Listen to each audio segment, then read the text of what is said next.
Hi, I'm Theresa and welcome to my channel. Today I'm going to be talking about some books that I really want to reread. And I used to be such a big rereader and actually got to the point where one year I reread more books than I read new books. So then at that point I kind of made the decision to stop rereading so much because I just wasn't getting taken new stories. But I miss rereading. So I have a list here of books that I want to reread. Some of them I'm reading because of sequels coming out, which is something I used to do a lot back in the day. I would reread the whole series every time a new book was released. And some others are just favourites of mine that I want to re-experience the story. I want to annotate some of them. It's a bit of a mix, but I've kind of divided this video into two sections. So we've got the favourites I just want to reread first, and then the series continuations. And there are some other series that I will be continuing, but I don't know yet if I'm rereading. These are just ones that I'm definitely rereading. So yes, without further ado, here are the books. Now, the first book I want to mention probably won't come as a surprise to anyone because it's one that I absolutely adore and I've mentioned several times wanting to reread. And I've decided that this summer is going to be when I finally do it. And that book is The Falling in Love Montage by Kira Smith. Now, if you're new to my channel, you may not know, but this is my favourite book of all time. I read it when it came out in 2020, and I just want to re-experience the story, because as much as it's my favourite, I'm beginning to forget what happens. So I just want to re-experience it, and I actually have two copies. I have a paperback up here, and I want to take that paperback and just annotate it, just scribble all over it, put all my tabs in, and I'm so excited to do this. I think it's going to look great. But it's also going to be the first time I have actually written in a book to annotate it. I've only ever highlighted school books, but for reading myself I just put tabs in. So I'm very excited to begin annotating. I do have two copies, so this is kind of why I got this copy from Kira herself. It's signed. And I also received this one off my wish list about the same time, and I kept it because I don't normally keep two copies of books, but I knew I wanted to reread it and just annotate one copy, and I didn't want to do that on my nice little hardback. It's all signed and special to me. So I thought I'd make the second copy special in its own way too. But yes, if you don't already know, The Falling in Love Montage is a lesbian rom-com. It follows a teenage girl called Theresa, and she's just leaving school, and she's in the kind of summer after school, and she's just like, I don't know what I'm doing with my life. Things aren't really great in her home life. Her dad is beginning to see someone new after her mother had been moved into a residential home because of dementia. And there's been some drama with her friend group and everything. But when she comes across Ruby at a end of year party, the two kind of instantly connect and hit it off. And as Saoirse has a no dating rule because of some previous bad experiences, the two decide that they won't date, but they will have this kind of summer fling with no real meaning to it, so that at the end of summer they're free to go in their own ways. And they decide to base this off of the rom-coms and the falling in love montages of famous movies. So this is like really just harkening back to so many popular 90s rom-coms, which I really enjoyed, and has got me wanting to watch some of them as well, so I might do that too. And yes, this is just such a delightful story. I absolutely adored it. I read it on my phone, which I hate doing, but I still managed to enjoy it, so you know it must be good. And yeah, I just cannot wait to reread this. There are some scenes in this book that have stuck with me so vividly, especially as this book was really what helped me in accepting that I was a lesbian, because our main character Saoirse is a lesbian and she uses this label so comfortably, so naturally. And it was the first time I'd seen that in a book, and it just like blew my little mind and made me feel so comfortable with it. And oh,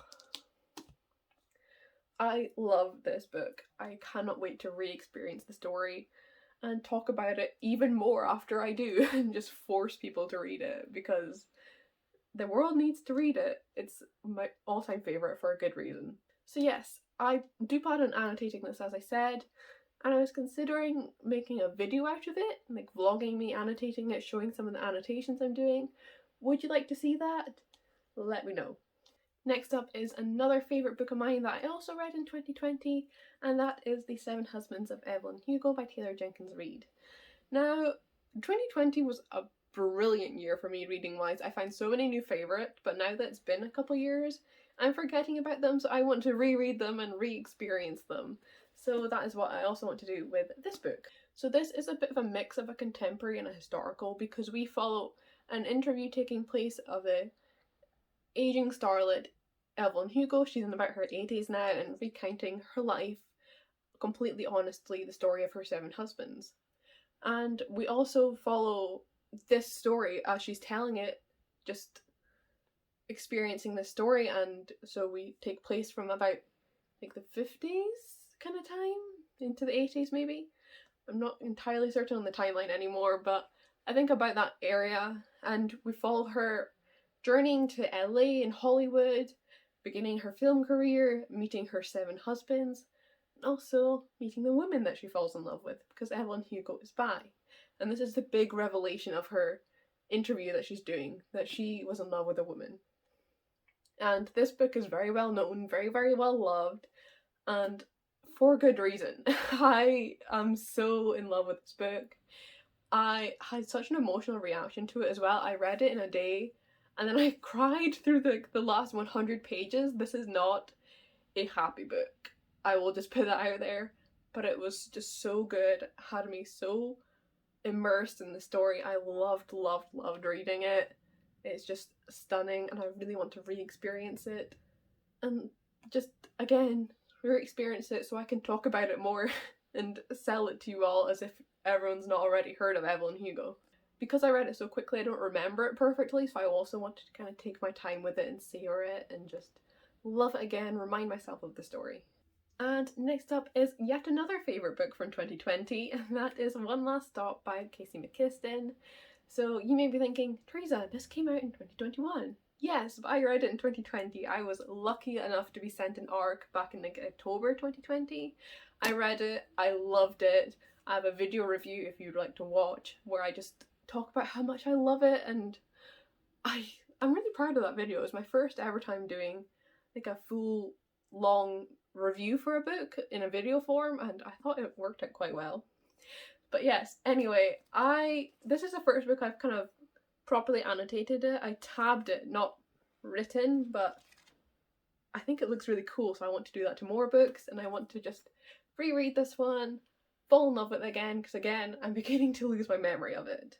So this is a adult rom-com, and it takes place in New York, and you follow August, who's just moved to the city, and she is in search of a job, an apartment. She's not really got any people around her, and so we follow her getting all these things, falling in with some friends in an apartment, getting a job, starting uni, and then she gets on the subway one day and she meets Jane, and they have this kind of instant connection. But then August gets off the subway and she's like, I'll never see her again, so what's the point in thinking about it? But then Jane is just always on the subway when August is, and the two begin, talking, chatting each other up, and they begin this lovely, lovely relationship. And then this turns into something a bit more as they realise that Jane is stuck on the subway and has been for decades. She's been displaced from the 70s. And so the two begin working together to solve this while also just falling in love. And it's such a lovely, heartwarming book. I had a really strong emotional connection to it with some of these ideas of the kind of loneliness you feel as a young adult when you've not really found your people and your place. And just like the queer found family vibes and everything in it were spectacular, and I just loved them so much, and I want to experience that again. I have got an ARC of Casey's upcoming book, I Kissed Starra Wheeler, and I think that reading that is going to kind of remind me why I loved this book so much and make me want to reread it and just fall in love with Casey's writing all over again. I adore this book, and I so highly recommend you pick it up. The next book we have is Red, White and Royal Blue. So in a similar vein to what I was saying with One Last Stop, I'm going to be reading Casey's new book. It's going to make me fall back in love with Casey's writing, and I'm going to want to re-experience these stories. So here we are. I've actually already reread this book once, so this will be my third time reading it.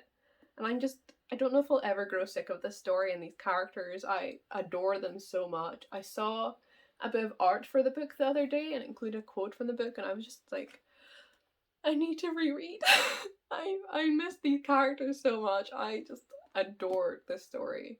It's humorous, it's heartwarming, it's just so touching and lovely. I adore it. So if you don't already know, this follows Alex, who's the first son of the United States. His mother is the first female president. And Alex has the kind of like little rivalry going with Henry, the Prince of the UK, and so when the two of them begin a bit of an altercation at Henry's brother's wedding and involves a wedding cake, they get some bad press and need to pretend to be friends to kind of clear things up. But of course this pretend friendship blossoms into something more. And it's just, as I've said, wonderful characters, wonderful humour. Casey's sense of humour just works so well with mine, and I love it so much. So I'm just very excited to re-experience the story again and fall back in love with it and the characters. So next up I have a series I want to reread, and that is the All for the Game trilogy by Nora Sakovic, which begins with the Foxhole Court. Now, I originally read this book in 2017, and I have reread it almost every year since then. I am full-blown obsessed with this series. Like, oh, it's the one series that I will reach for fanfiction for. Out of all the books I read, this is the fanfiction for this is constantly where I go to when I want to read fanfiction. I just love this story so much, and I think that the fanfics do so much with it. But then with that, I begin to forget what's actually real and happened in the book, so I like to reread to refresh my mind. And yeah, I just absolutely adore the series. It's not one to go into lightly. Please look up trigger warnings for it, because it has a lot of like violence, some child sexual assault references and everything. It's not a happy book, and I don't really understand how I can find it so comforting when it has so many really dark themes that it explores, but I do. I just love the characters. These little feral children. I love them. So, this first book follows Neil Jostin, who is on the run, and he lives and breathes for Exie, which is this kind of hybrid sport described as lacrosse with the violence of ice hockey. And he, after his mother dies, he does the unthinkable and he begins playing Exie just on a local high school team, but he is recruited by Palmetto State University. He knows he shouldn't do this, he's on the run, he'll get media attention, but his life is Exie nowadays, so he does it. And there he meets Kevin Day, a famed Exie star who's fallen from grace, and Andrew Minyard, who's this like feral little man with knives up his sleeves who swears to protect him. And you just follow him playing stickball and these really intense relationships with the other characters. There is a romance, it is gay, we love to see it, and I just thoroughly adore this series. They're so ugly, but I love them so much. And so as I've said, I've reread this book a lot, but I always reread it on Kindle because they are very, very cheap on Kindle. And then I reread an audiobook last year, so I've not read them physically since 2019 because I didn't read them in 2020. So it's been a while, and now that I have these physical copies, I want to just annotate the shit out of them, scribble all over them, ruin these lovely nice white pages. And I'm so excited for it. I cannot wait. It's gonna be a good fun time. Next up are the books I want to reread before their sequel releases, and the first of these books is The Scapegracers by Clark. So this book came out in 2020, I read an arc. I completely just fell in love with this story. This has also got feral children, but this time a lesbian main character. And the sequel for this, I believe, is due to come out this year. It has been pushed back a bit, but I think it is still due out this year now. And I just cannot wait. I reread my review of this book the other day, which I'll have linked down below with all my other reviews, and it's a good review, and it just reminded me why I love this book so much. And these characters, the characters stuck out so much to me that I did like a little profile on each of them in my review, just to be like convincing you to read it with a quote and my love for them. And I love this book. So this follows teenage lesbian witch Sideways Pike, and she's kind of always lurked on the bottom of the social scale in her high school, but she's fine with that. But when the three popular girls invite her to their Halloween party to perform a magic trick, she goes and she ends up falling in with them, and this big amazing friendship begins to bloom between the four of them, and you watch them get into teen hijinks as well as dealing with like witch hunters and magic and curses and forming their own coven. And it's just such a lovely story. These characters are all just a bitty feral, and they'd like die for each other. They have this unflinching, unconditional love for each other, and it is one of my all-time favourite friendships written in a book. If you like books with a focus on friendship, you need to read this book. It also has an amazing writing style that works so well with Sideways' character and this kind of occult nature of the book, and it just, it's so good. I love, love, love this book. I cannot wait to conclude the duology this year. It's going to be spectacular. I'm also probably going to vlog myself reading this just out of my own excitement, so you have that to look forward to when the sequel releases. Next up we have got Gideon the Ninth and Harrow the Ninth by Tamsin Muir. These are the first two books in the Locked Tomb series. The third book's coming out this year, and then the fourth one hopefully the year after that. Not sure. But either way, I'm going to be rereading this series when the third book comes out, because I feel like this is the type of series that you can reread over and over again, and each time you're going to pick up something new. And I just cannot wait to begin that journey of learning more about this world and these characters. Especially because I think Tamsin Muir delights in confusing her readers and kind of fucking with your mind a little bit, and it just works so well in these books, and I want to kind of go in knowing the ending and seeing how this has been foreshadowed and how everything works. It's going to be so interesting for me to read. So again, this is another favourite series of mine, so I have spoken about it a lot on my channel, but if you haven't already heard, this is this fun sci-fi fantasy horror mashup book. It's set in space where there are 9 houses of necromancer families who each rule over a bit of space, and we follow Gideon Nav, who is indentured to the 9th house, and we follow her as she's trying to escape for the nth time. And this is thwarted again by Harrow Hark, the reverend daughter of the 9th house, because Harrow needs a cavalier, a swordswoman, and Gideon is her only real option. Harrow has been summoned by the Emperor to go and partake in this competition to become one of his prized warriors, immortal, all-powerful necromancers called Lictors, and she needs Gideon to go with her. And so we follow the two of them travelling here to this competition and exploring this old haunted castle with the competitors from the other houses, and there's lots of just tension there between all these characters, and such a fun character dynamic. I loved reading it. And you also have this magical competition aspect, and one of my favourite things in books. And there's a bit of like locked room mystery because people start dying, and it's just such a fun time. I truly adore these books, and it's incredibly sapphic. Like, all the female characters seem to be sapphic. It's wonderful. Gideon is such a lesbian. Like, every time a new woman walks on page, she's just like describing them in such detail and just being like in awe of their beauty, and I love that for her. And there's this really interesting relationship between Gideon and Harrow. These enemies turned reluctant allies, beginning of friendship, something more. And there's some just lines between the two of them that left me raw. They're just so moving, and I absolutely adore these characters, these books. I cannot wait to re-experience the story. I'm considering if I might annotate these as well. I do have a couple of little tabs, I don't know if you can see, but I might do a bit more tabbing, we shall see. But regardless, I cannot wait to read them. Next up we have got A Dark and Hollow Star by Ashley Shuttleworth. So the sequel to this book releases in, I believe, May, so not long to go now. And I really want to reread this first book because my memory's fading a little bit and I want to go in remembering it fully. And, you know, I love the book, so it's not like it's a chore. So this follows 4 queer teenagers who are immersed in the world of fairy in different ways as they all come together to solve these murders of the half-fae. And so we follow Arlo, who's half-fae herself, so obviously worried, but also feels like a bit of an outcast because of her blood. And we also follow Nausicaa, this girl on the cover.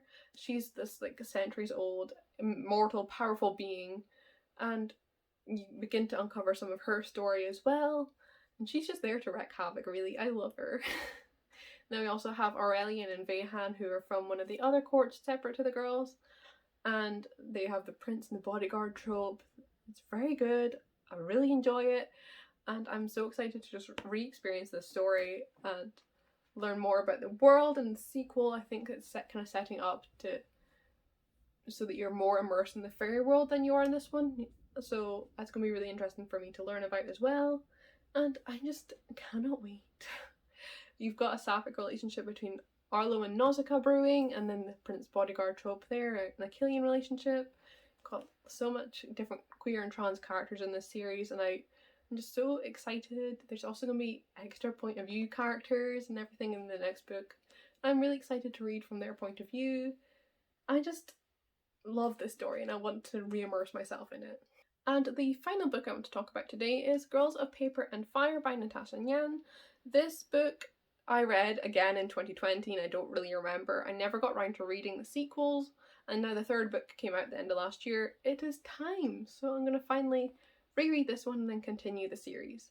So this takes place in this lovely Asian inspired world. I believe it's got some Chinese and Malaysian influences. And you follow Lei, who's a member of the paper caste, the lowest caste. And every year 8 paper girls are chosen to become concubines to the king, but this year there is 9, and Lei is chosen as an additional girl. And you follow her journeying to the palace, and there she meets Ren, one of the other paper girls, and there's some romance brewing there. And it's such a lovely, gorgeous story. Big trigger warning that this deals with sexual assault very heavily. It's handled very sensitively, but please be aware. And it is just a book that I cannot wait to reread, because at the time I read it I had hyped it up very, very high in my head. I was sure it'd be a 5-star read and it wasn't, so I'm wondering if I go into it again with slightly lower expectations, if it might surprise me. And I've heard amazing things about the rest of the series, so even if it doesn't, I'm sure I will still enjoy it very, very much. I really cannot wait to read it again. And yes, that has been some of the books that I want to reread. Probably I won't be able to get to these until I'm back from Spain, just because obviously I have my physical copies here and I haven't brought any books with me to Spain. The kind of only exception I'd say would be A Dark and Hollow Star, because I have an ebook of that and I will also be receiving an ebook of the sequel in advance of its publication, so I'll want to read them at that kind of time. But otherwise, these are gonna have to wait, but I'm so excited about it, I had to talk about it now. So yes, I will have links to all of these books and my reviews where I have them down below on Goodreads. And if you want to follow me elsewhere, my Instagram, my Twitter, my TikTok, my Goodreads, all of that will be linked down below. And yeah, thank you very, very much for watching. I hope you've enjoyed, and I'll see you in another video soon.